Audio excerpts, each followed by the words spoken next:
네, 오늘 본문은 이제 주님이 십자가를 지시기까지 불과 몇 시간을 앞둔 상황에서 그 제자들에게 주시는 말씀입니다. 말하자면 예수님의 유언과도 같은 말씀이고, 그렇다는 것은 이 말씀이 주님께서 마지막까지 어떻게든 한 번이라도 더 그 제자들에게 새겨주시고자 했었던 중요한 말씀이라는 사실은 우리가 그리 어렵지 않게 유추할 수 있습니다. 여러분, 지금 이 제자들이 처해 있는 상황을 놓고 보면 어떻습니까? 우리가 지난주에도 이야기했듯이 또 그 전주에도 나누었듯이 인간적인 시각에서는 이제 모든 것이 다 끝나고 좌절되는 상황으로 보입니다. 그들의 스승이셨던 예수님은 잠시 뒤면 십자가에 달리실 것이고, 그로 인해 제자들은 뿔뿔이 흩어지고, 또 그 뒤에는 제자들을 향한 박해와 핍박도 예정되어 있습니다. 그러니 이들의 인생은 앞으로 점점 더 험난하게 될 일만 남았지 평안과는 거리가 멀게만 느껴지는 것이 사실이에요. 여러분, 우리의 삶도 그런 순간들이 있죠. 아무리 봐도 좋아질 기미가 없고 계속해서 더 깊은 수렁으로 그렇게 빠져들어가고 있다는 것을 나 스스로 이미 너무 잘 알고 있는 순간. 그래서 더 좌절스럽고 더 낙심이 되는 순간. 그런 순간에는 죄송한 이야기지만 어떤 말로도 위로가 되지 않고 또 기도조차도 되지 않을 때도 있습니다. 물론 그런 순간에는 우리가 그 속에서 견디는 신앙이라는 것도 필요해요. 넘어지기도 하고 쓰러지기도 하고 떼굴떼굴 구르기도 하면서 그럼에도 불구하고 죽지 않고 내가 밥을 먹는지 돌을 먹는지도 모르겠지만서도 끝까지 포기하지 않고 내 입안에 밥숟가락 찔러 넣는, 그렇게 사는 신앙, 견뎌내는 신앙, 그것도 우리에게 필요한 신앙의 열매이기도 하고 또 그마저도 하나님이 주시는 은혜이지요. 그러나 우리가 그런 은혜로 견뎌낸다 할지라도 그 순간을 가리켜 우리의 삶이 평안하다고 이야기하기는 쉽지 않습니다. 이게 말이 좋아서 쉽지 않은 거지 사실상 거의 불가능에 가깝죠. 왜 그렇습니까? 우리가 흔히 평안이라고 하면 환란이 없는 상태를 평안이라고 생각하기 때문에 그렇습니다. 문제가 해결되고 자녀가 형통하고 병이 낫고 통장 잔고가 넉넉해져서 당장 내 눈앞에 있는 이 걱정거리들이 해결되어야 평안하지, 이런 상황에서 어떻게 평안할 수가 있겠냐라는 것이 우리 마음 가운데도 있지 않습니까? 그런데 오늘 본문에서 주님은 이렇게 말씀하십니다. 이것을 너희에게 이르는 것은 너희로 내 안에서 평안을 누리게 하려 함이라. 아멘. 여러분, 일단 평안하다고 하니까 그 말씀 자체는 좋기는 한데 그 뒤에 바로 이어지는 내용이 무엇입니까? 세상에서는 너희가 환난을 당하나. 여기서 이 말은 어쩌면 환난을 당할지도 모른다고 하는 어떤 가능성에 대한 이야기가 아닙니다. 필연적으로 그렇게 된다는 말씀이에요. 그래서 이거를 원어로 보면 너희에게 환난이 있다라고 현재형으로 말씀하십니다. 제가 최근에 수도회에 관한 책을 좀 보게 됐었는데, 일반적으로 수도회라고 하면 우리에게 자연스럽게 또 뭐 수도원이라든지 수도사라는 말을 들으면 자연스럽게 떠오르는 고정관념들이 있죠. 속세를 떠나서 운둔 생활을 하고 자신들만의 공동체를 만들어서 세상에 대해서는 어떤 의미에서는 소극적인 신앙의 모습을 가진 것처럼 그렇게 여겨지는 경우가 많지 않습니까? 그냥 자기들끼리 떠나서 사는 그룹들. 저도 사실 그렇게 생각했었는데 그 책에서 이야기하는 그 수도회 정신의 골자가 무엇이냐라고 했을 때 제국의 저항입니다. 제국에 대한 저항. 그런데 이 제국이 단지 뭐 로마 제국 같은 눈에 보이는 실체만이 아니라 제도화되고 고착화된 세력으로서의 제국을 이야기하는 거예요. 예를 들면 AD 313년에 콘스탄티누스에 의해서 그리스도교가 공인되지 않습니까? 누군가는 그걸 두고 은혜라고 이야기하고 또 교회의 승리라고 이야기할지도 모르겠지만 그 이면에서 잃어버린 것들이 무엇입니까? 그 이전에 엄청난 박해 속에서도 목숨 걸고 지켰던 그 신앙의 정신들을 잃어버리게 돼요. 이제는 더 이상 나의 믿음을 지키기 위해 어떠한 대가도 치를 필요가 없고 심지어는 종교가 나에게 베네핏이 되는 겁니다. 그러니까 그런 상황 가운데 우후죽순처럼 패션 기독교인들이 생겨나게 돼요. 예수를 위해 나의 목숨을 바치는 게 아니라 예수가 나를 위한 액세서리로 전락해버려요. 그러면 수도회 정신에서 볼 때는 그런 식의 그리스도교도 이미 제국이 되어버린 겁니다.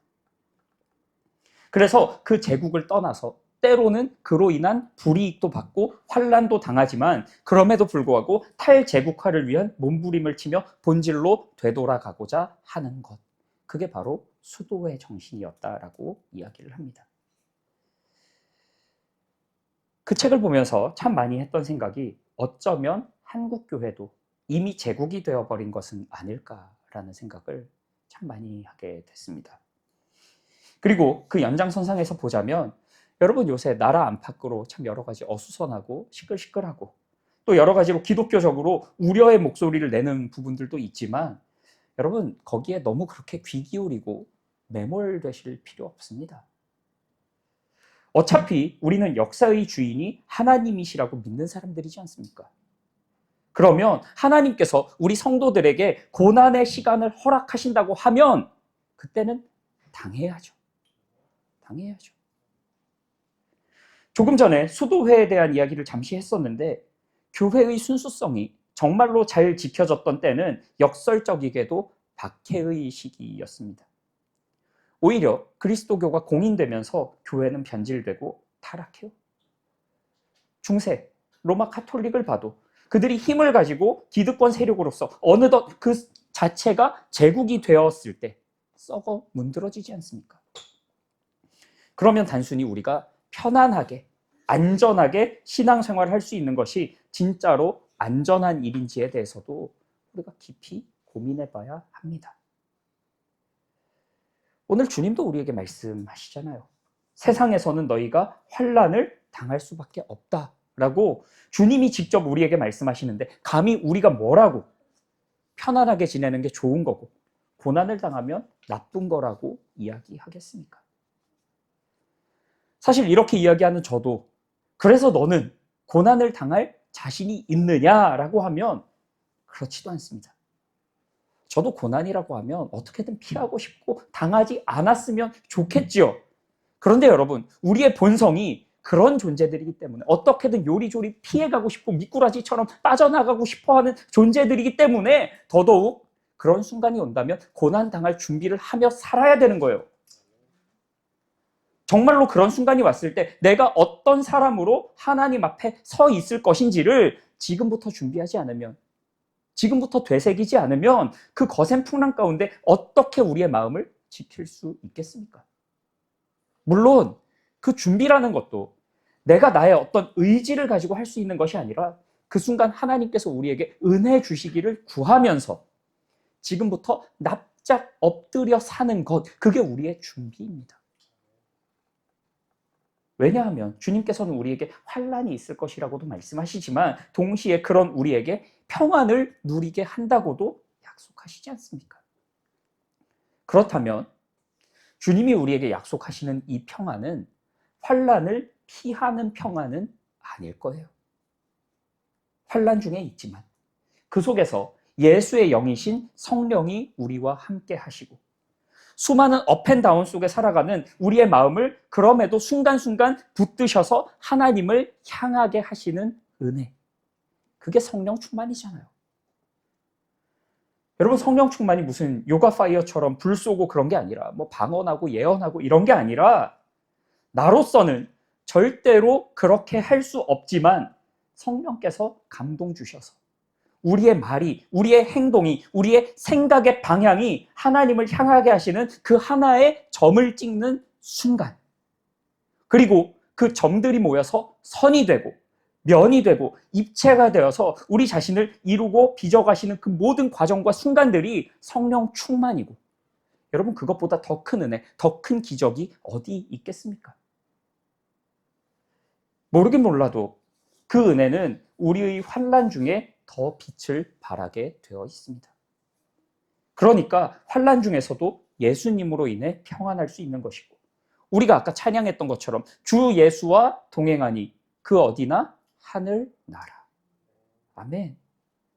여러분, 그게 우리가 그냥 입술로만 아무 생각 없이 뱉어내는 고백들이 아니잖아요. 그러면 여러분, 우리가 뭐 자기적인 어떤 고행을 할 필요도 없겠지만 반대로 그 고난을 지나치게 두려워하거나 겁낼 필요도 없는 겁니다.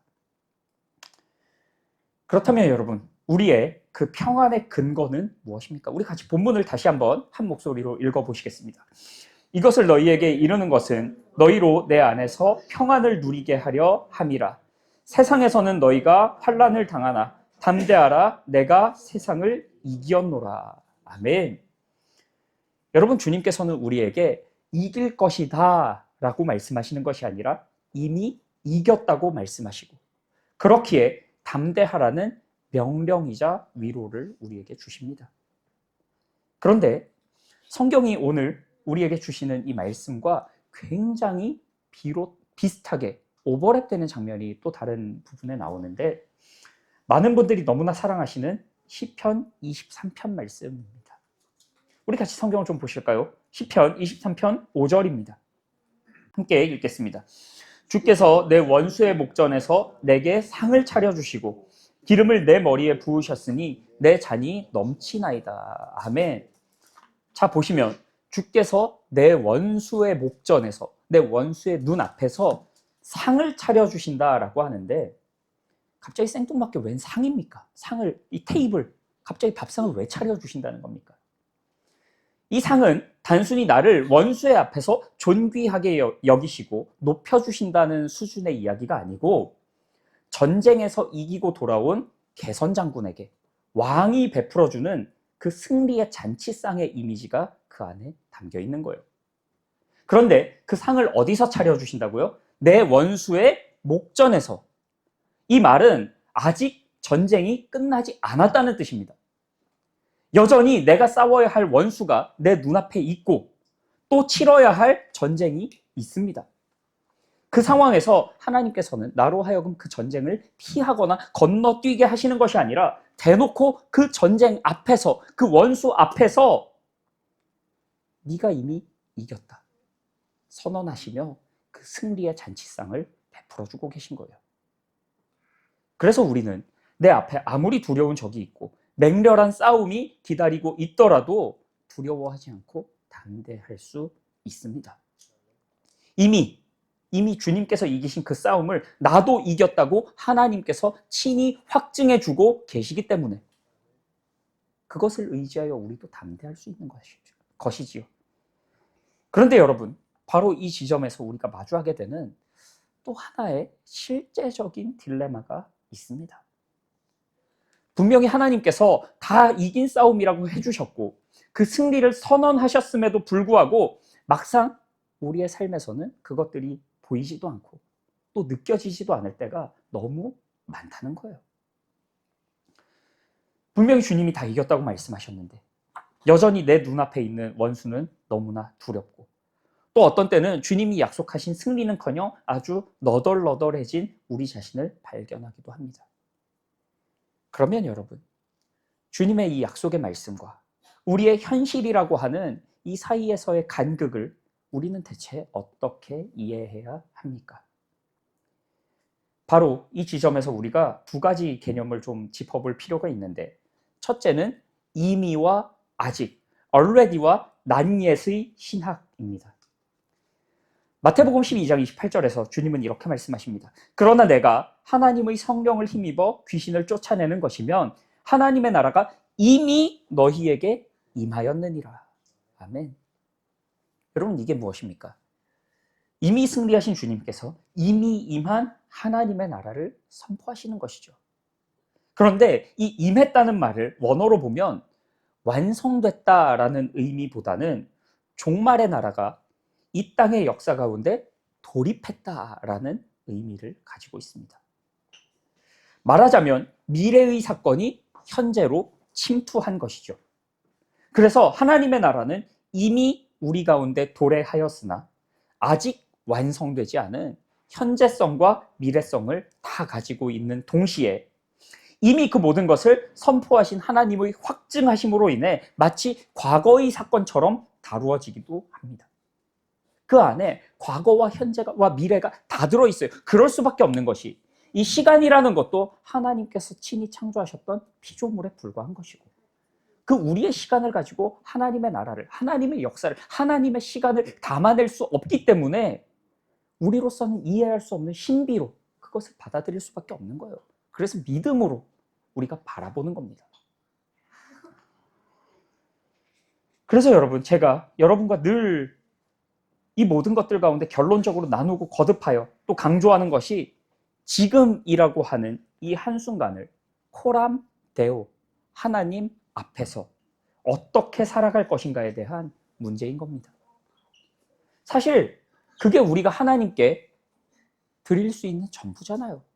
이 현재라고 하는 시간에 매여 있는 피조물로서의 우리 본질들, 우리가 드릴 수 있는 한계, 그 한계 속에 우리가 우리의 최선으로 주님께 드리는 것. 여러분, 예루살렘 교회가, 안디옥 교회가, 빌라델비아 교회가 어떻게 그런 교회들이 될 수 있었습니까? 나는 이런 교회가 될 거야 라는 어떤 야망과 욕심을 가지고 그런 교회들이 된 것입니까? 아니죠. 그들에게 주어진 하루하루의 시간과 역사 속에서 매 순간마다 그들이 하나님께 할 수 있었던 답을 하며 살았던 것뿐이잖아요. 그것들이 모이다 보니 어느덧 그런 교회가 된 것인데, 그러면 여러분, 그들이 항상 하나님 앞에 정답만 냈겠습니까? 아니죠. 때로는 틀리기도 하고, 때로는 어설프기도 하고, 때로는 자기들도 이게 맞는지 모르는지 그런 혼란 속에 두렵고 떨림으로, 그럼에도 불구하고 자신들이 그 순간 옳다고 여겨지고 하나님께서 주신 지혜라고 생각되는 것들을 가지고 씨름하는 가운데 부들부들 떨면서 두려워하면서도 하나님께 드릴 수 있는 최선의 것들로 답을 하며 살았던 겁니다. 그런데 그렇게 살다 보니 그 모든 것들을 하나님이 받으시고, 때로는 그들의 오답조차도 협력하여 선을 이루게 하시는 그 은혜의 열매로 맺어져 있었다는 겁니다. 그게 그 교회의 열매로 맺혀지게 돼요. 여러분, 이것은 우리 교회도 마찬가지입니다. 우리가 뭐 대단한 거 하면서 사는 거 아니잖아요. 그냥 하나님 앞에서 하루하루 하나님이 주시는 그 질문들에 우리가 낼 수 있는 최선의 것들로 답하며 사는 것뿐입니다. 그게 바로 날마다 교회예요. 솔직한 말로 우리가 무엇을 하면 하나님 나라의 보탬이 될 수 있겠습니까? 가령 우리가 일론 머스크에게 우리의 전 재산을 준다고 해도 그게 의미가 있을까요? 그 사람이 점심 한 끼 먹는 동안 그것보다 더 큰 돈이 그냥 숨만 쉬고 있어도 불어날 텐데, 우리가 무엇을 갖다 준들 그에게 의미가 될 수 있겠습니까? 하물며 하나님께는 우리가 무엇을 하고 무엇을 드리면 도움이 될까요? 아무것도 없어요. 아무것도 없습니다. 그래서 그저 하나님께 감사하고 하나님을 기뻐하고 찬양하고 영광 돌리는 것이 우리의 전부인 겁니다. 그리고 사실 그것들도 따지고 보면 뭐 그런 대단한 의미가 있겠습니까? 아무것도 아니죠. 아무것도 아니에요. 그런데 그토록 아무 의미 없는 우리의 존재와 몸짓들을 하나님이 가치 있다 여겨주시고, 또 우리가 낼 수 있는 최선의 것들로 주님 앞에 살다 보면 하나님이 그것을 기뻐해 주시는 거예요. 그게 은혜죠. 그게 은혜죠. 무가치한 것들을 가치 있다 여겨주시는 그 은혜. 그래서 우리가 주님 앞에 존귀한 자들이라 여김받지 않습니까? 그렇기에 여러분, 오늘 이 하루도 우리의 무가치하고 형편없는, 그러나 우리가 낼 수 있는 최선의 것들로 주님 앞에 그렇게 답하고 살다 보면 그것들을 통해 하나님의 나라가 우리 가운데 더욱 임하고 견고하게 되리라는 믿음과 소망으로 우리는 담대할 수 있는 겁니다. 그리고 두 번째로는 우리가 전쟁과 전투를 구분할 필요가 있겠다는 생각을 합니다. 예를 들면 우리가 청산리 전투라고 하지 전쟁이라고 하지 않잖아요. 이 전투라는 말은 국지적이고 지역적인 개념입니다. 물론 그 전투들이 모여서 전쟁의 향방이 결정되겠지만 승전이라고 해서 어떻게 모든 전투에 다 승리할 수만 있었겠습니까? 어떤 전투에서는 처참하게 밀리기도 하고 엎치락 뒤치락 할 때도 있고 다 그런 것 아니겠습니까? 이토록 전투에 졌다고 해서 전체 전쟁에 지는 것은 아닌 것처럼 우리 삶도 그 동일한 원리 가운데 있는 거예요. 여러분, 주님께서는 내가 세상을 이기었노라 선포하시며 전쟁의 결과에 대해 확증하십니다. 그 결과는 절대로 바뀌지 않아요. 절대로 뒤집힐 수 없습니다. 그러나 그 최종적 승리에 이르기까지의 과정과 그 속에서 치러야 할 우리의 싸움, 우리의 전투는 여전히 남아 있습니다. 끊임없이 찾아오는 세상의 유혹과 마귀의 시험 앞에 우리가 살아가고 있고, 때로는 그 가운데 이기기도 하고 때로는 박살이 날 때도 있습니다. 그 속에서 주님께서 우리의 마음을 지켜주시기를 축복합니다. 나의 전투와 상관없이 하나님 나라의 전쟁은 이미 승리하였습니다. 그러니 나의 전투에 패배했다고 지나치게 낙심해서도 안 되고, 반대로 어차피 이긴 전쟁이니까 나 하나쯤이야 어떻게 돼도 상관없겠지라는 방종의 삶을 살아서도 안 되는 겁니다. 그래서 주님이 우리의 마음을 지켜주셔야 돼요. 좌로도 우로도 치우치지 않게끔.